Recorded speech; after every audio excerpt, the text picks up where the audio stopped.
The rain had been falling for hours, a relentless drumming against the roof of Elias Thorne's old sedan as he steered it down the narrow, fog-shrouded highway.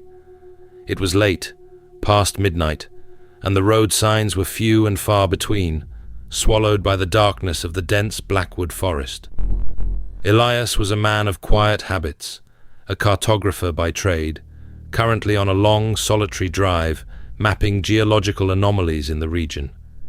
He preferred the solitude, the vast, echoing silence of the wild lands. Tonight, however, the silence felt less like peace and more like a heavy, watchful presence. He spotted it eventually, a single flickering neon sign piercing the gloom like a bloodshot eye. The Blackwood Inn. An old structure, its paint peeling, its windows dark and deep-set like vacant eyes. Not much for curb appeal, but it was shelter. He pulled into the near-empty lot, the tires crunching on loose gravel, the only other vehicle a rusty, nondescript pickup truck. The lobby was dim, smelling of dust and stale coffee. A young man, barely out of his teens, with tired eyes and a name tag that read Danny, was slumped behind the counter, half asleep. Elias signed the ledger, paid in cash, and took the single brass key for room 207. Room 207 was sparse. A double bed, a small dresser, a single high window overlooking the dark woods. Elias methodically placed his satchel on the worn armchair, his well-travelled leather journal on the bedside table. He checked the window, locked. The door, locked from the inside with a solid deadbolt. He was tired. The last thing he remembered was the rhythmic patter of rain against the window pane, lulling him into a deep, dreamless sleep. Morning arrived, grey and muted. Housekeeping was Martha, a woman who had seen countless faces pass through the Blackwood Inn over her 2 decades of service.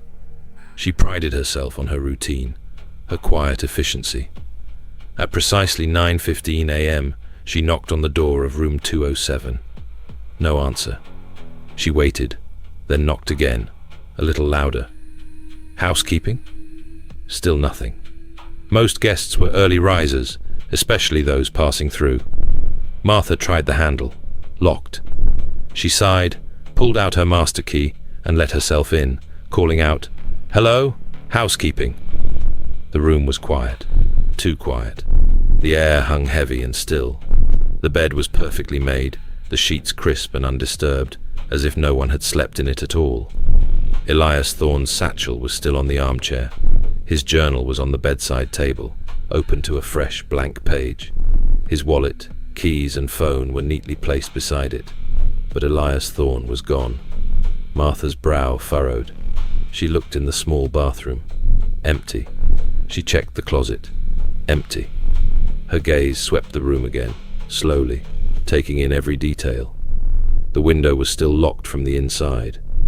The door, which she had just unlocked with her master key, had been deadbolted from within. A prickle of unease started to crawl up her spine. This wasn't right. Guests sometimes left early, but they always took their belongings, and they never left a room locked from the inside, their car still in the parking lot. Trembling slightly, Martha backed out of the room, careful to relock the door. She found the manager, Mr. Davies, an old man with a perpetually worried expression, and explained the situation. His face blanched.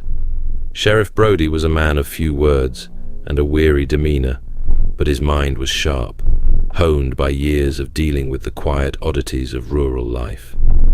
He arrived at the Blackwood Inn within the hour, his patrol car a stark, official presence in the gravel lot. He listened to Martha and Mr. Davies, his gaze sweeping over the silent, fog-shrouded motel. "Room 207, he stated, his voice a low rumble. "Let's see it." The scene inside was exactly as Martha had described. The untouched bed, the neatly arranged personal effects. Elias Thorne's car, a beige sedan, was indeed still parked right where he'd left it. The window of room 207 was sealed, locked from the inside, its latch firm. The door, the one Martha had entered, showed no signs of forced entry. The deadbolt, when engaged, was solid. Sheriff Brody walked the perimeter of the room slowly, his eyes missing nothing. He checked the floorboards, the ceiling, the walls for any hidden panels or unusual mechanisms. Nothing. Just solid, unremarkable motel construction. He even went outside, checking the exterior of the window. No footprints in the soft earth below, no disturbance to the old siding. There was no balcony, no other way out. It was a perfectly sealed box. The motel's ancient, grainy CCTV footage from the lobby was reviewed. It showed Elias Thorne checking in, receiving his key, and walking down the hallway towards room 207. He was alone. The footage showed him entering his room. No one else was seen entering or leaving that specific hallway after him. No one was seen leaving the motel with his build, or with any luggage that matched his. Elias Thorne had simply ceased to be. As the hours stretched into a day, and then two, the investigation deepened, revealing only more questions. The only truly anomalous detail was found by a junior deputy during a painstaking, inch-by-inch search of the room. Tucked deep under the bed, near the dust ruffle, was a small, antique silver locket. It was tarnished, with intricate, almost forgotten etchings of intertwined branches on its surface. When opened, it was empty. There were no fingerprints on the locket, none of Elias Thorne's, none of Martha's, none of Danny's, none of Mr. Davies. It wasn't in any inventory of Elias's belongings.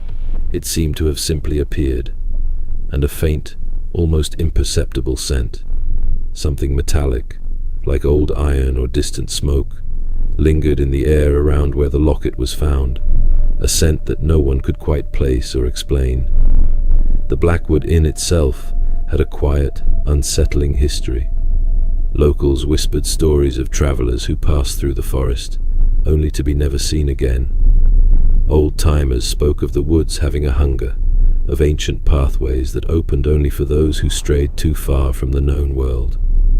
Elias Thorne, a solitary man charting the unknown, fit the profile of a cautionary tale. Sheriff Brody considered every angle. Voluntary disappearance was the easiest explanation, yet utterly defied the evidence. Why leave everything behind? His car, his wallet, his phone, his very identity, in a locked room. And how would he have exited? Abduction was similarly improbable. No sign of struggle, no forced entry, no way out. A hidden passage. The building was old, but structural engineers found no evidence of any secret doorways or tunnels.